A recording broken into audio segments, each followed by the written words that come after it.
in this world that we live in the sports talk world in which we live, we're entering Week 10 in the National Football League, and it is what one would say must-win territory for a lot of teams. Must-win territory. And your Cowboys leap to mind at 3-5. Okay, you could even make a case tonight's Cincinnati Bengals at 4-5. It would help if they won tonight. If they do not win, they're 4-6 and they'd be swept by the Ravens in a second straight time that they're entering a game to have a chance at getting back to 500 after starting 0-3. It's better to do that early rather than late. And the last time they played such a game, they took on Philadelphia and lost it. Then they beat Vegas, so now they're back into that mode. It would be great if they could actually win it, right? That's another team that can must win it. Indianapolis taking on Buffalo. It's kind of a must win if they want to have a shot here, have a good shot. They can obviously go on a nice little run. Even after that. Jets at 3-6 in Arizona. Must-win territory, right? This is a jet-free zone. I don't want to talk about that. But they, Chris, they're not relevant. Chris. They're not going to the playoffs. They're not going to win the Super Bowl. Why are we wasting breath? Because Aaron Rodgers is their quarterback, Devontae Adams is their wide receiver, and they're playing together again. And this was all being put in the eggs of a basket that was overloaded with losses, thanks to a team that just was underperforming and shockingly fired their coach. And if they go to 3-7, then we're totally in a jet-free zone. And they're taking on an Arizona Cardinals team that's in first place in the so-called toughest division of football, right? Well, if they're playing a first-place team against a 3-6 team, this game shouldn't be close. Okay, Tampa Bay at 4-5. Are they in must-win territory? Big time. They're on life support, it feels like. It's because of the injuries, there were the injuries. I know Baker's really playing his heart out, but they're struggling right now. Dolphins, Monday Night Football. They've played really well with Tua. Unfortunately, they've gotten really unlucky. They've lost on buzzer-beating field goals in the 2 weeks, but Tua has looked good, you can tell he makes such a difference, obviously, in the offense and how it functions and how it trickles down to everybody else. But yes, definitely must win. Let me give you a must-win team. That's at 500. Very odd to say that. Well, I know who you're going to say, and I'm with you. Okay. The Chicago Bears. Absolutely, 100%. Cannot go home after being gone from home for a month. They went to London to take on Jacksonville. Previously on Chicago Bears football. Last the fans saw of Chicago, they beat Carolina in Soldier Field, then hopped a flight to London, then a bye week, then at Washington, at Arizona. So it's been over a month since these fans have seen them.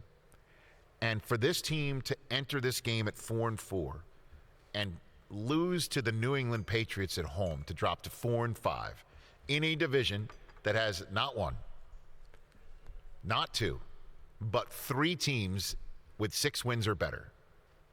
And the conversation all over Chicago that was sparked by Tyreek Stevenson, let me make sure I say this appropriately, stunted. Yes. Translates. Okay, over the first 3 to 4 seconds of a 12-second long Jaden Daniels runaround before he launches a Hail Mary that Tyreek Stevenson goes, wait a minute, there's plays happening. Let me run just in time to be the one to tip the ball that goes into Noah Brown's hands. Okay? That sort of moment that led to a public apology from Tyreek Stevenson. He handled it very well. I thought so too. That started a conversation about accountability and who's holding this team accountable in that locker room. And is it the head coach or not? And then there was the game in Arizona where the Bears got curb stomped. They didn't look anything like the team that I saw in London that had Caleb Williams throwing 4 touchdowns. They also didn't look like the team that we saw in D.C. in the fourth quarter, where their rookie quarterback was growing up before our eyes, getting absolutely manhandled, stuck in the pocket, made his reads, made the plays.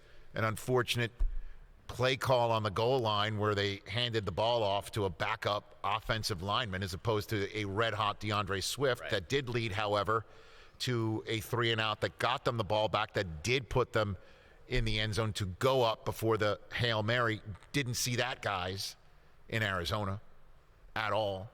And then you also saw in that game DJ Moore in the middle of a play walk off the field, thinking that the quarterback was about to be sacked or the play was over, and he's strolling off the field while Caleb Williams was trying to make lemonade. And everybody's now wondering if the coach is holding anybody accountable. You might not have heard this because you guys were on a flight or you were here strolling the streets of Munich. You know how we do. I do. But we played the soundbite of DJ Moore on a local radio show being asked, has Matt Eberflus lost the locker room or is he losing the locker room? Okay. And his answer was, I want to say no. And I had the perfect person sitting in Chris Brockman's chair for that segment, Susie Schuster. And I said to her, like, Suze, let's just imagine. Imagine, if you will. Yeah. Imagine, if you will, a world in which we are not as happily married as we are. I personally can't imagine Correct. That. Let's imagine a world where we are not as on great footing as we are, okay? Okay. And you ask me, are you thinking there's something wrong with us? And I say to you, I want to say no. How would that work? With Susie Schuster? Or yes, I asked that of her. I don't think that if you told her that, it would go over very well. Like a lead balloon. So I want to say no is not what you want to hear from a team leader. I mean, DJ Moore, we spoke to him before the game in London, and he was saying in relation to the offense that everybody is finally getting the same Wi-Fi. The Wi-Fi is turned on. They're connected. And then we did see a game in which the Wi-Fi was on. And then we haven't seen that. Bye week, difficult 3 quarters, big-time fourth quarter. Hail Mary just ruins it. And then another moment where DJ Moore's the one to stroll off the field and then says, I want to say no when it comes to the head coach's grasp of the locker room, and does he have it or not? And is there a problem? And he says, I want to say no.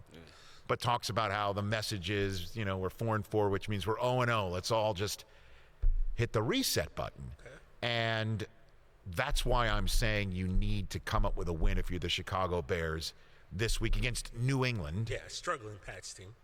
And you need to take this defense that has played very well at home, has actually scored points at home for the struggling offense. Remember, that's how they won their first game against Tennessee in Week 1, and and they've scored on special. They've scored in all 3 phases at home. Got to do it, and we have to. If there is something going on between DJ Moore and Caleb Williams, get that thing completely removed by getting this guy the football and getting connected, turning the Wi-Fi back on. And Caleb Williams had this to say on that very subject matter on Wednesday. Obviously, it's not in a place from the past games, a place where we would like it, both of us. It's frustrating because you got a guy so special and not being able to connect and hit on certain passes is frustrating for myself. And I know it's frustrating for him because as a wide receiver especially, you only get but so many chances, so many times the ball comes your way in a game, and things like that. So, I wouldn't put it past them that it's frustrating, but we got to figure it out. That's the whole point about football, is figuring out why things are certain ways, and finding ways to overcome or get better at them. Something's up, right? Yeah. I mean, honestly, we're not there. We're not in the locker room, but something's up. Yeah. And a win needs to happen. For sure. It's very rare to have a 4-4 team be in must-win mode. And here's the thing: if they don't win, and if Drake May plays well, we're going to start hearing maybe they shouldn't have taken Caleb first overall. Come on, dude. If Drake May outplays Caleb Williams, I guarantee you that's a Monday conversation. Yeah, Well, because you'll start it. On Overreaction Monday. So, yeah, you're right. You've already done that, though. You've kind of gone up to the brink of that on previous. I've gone up to the brink. I said, look, the Bears need to throw the Brinks truck at Cliff Kingsbury. The offense needs fixed. Caleb needs fixed. And I don't want to see this kid get ruined and get wasted and by this coaching staff that clearly doesn't know how to properly utilize them. And You the think that Wi-Fi you're putting is it all flickering. on the coaching staff right now, huh? The NFL is coaching. NFL is coaching. These kids are talented. This guy's a Heisman Trophy winner. He has succeeded at every level. And now we're seeing him really struggle with a lot of offensive talent around him. Why? Why is that? Moore, Kmet, Allen. Why did Cole Kmet have 0 targets last week? What is going on with this offense? They got to beat the New England Patriots at home. They have to. Because if not, I have to. But the Bears are not going to make a move midseason anyway. They're not going to do that. They won't. It'll just turn up the heat. It'll start the snowball. Well, that would be 3 losses in a row. Yeah. Number one, a 4-2 team going to 4-5. And then after that, they're home for Green Bay. Good Lord. Home for Minnesota and then at Detroit on Thanksgiving before they're at San Francisco, at Minnesota on a Monday night, home for Detroit. Really tough schedule. Thursday Night Football, home for Seattle, and then at Green Bay to wrap it. Remember, they play all their entire division schedule in the second half of the year. Gotta win against New England. Gotta go into that stretch at 5-4. This is absolutely, out of everything I just said, the most winnable game left on their screen. Yep. With all due respect to Seattle, we'll see how they're playing in Week 17. That's the final Thursday night of the season. My goodness gracious. That is definitely a witch's brew if you lose to New England. For sure. And I wouldn't even suspect that they need a win. I think they Bear do. fans want a butt kicking of this team. And they should at home, like you said, for the first time. Those fans are going to be just hungry. They're going to be hungry. Yeah, they haven't seen the Bears in a month. Yeah. So that's our conversation of must-win teams. Catch the Rich Eisen Show every single day on the Roku Channel, 12 to 3 Eastern, for free.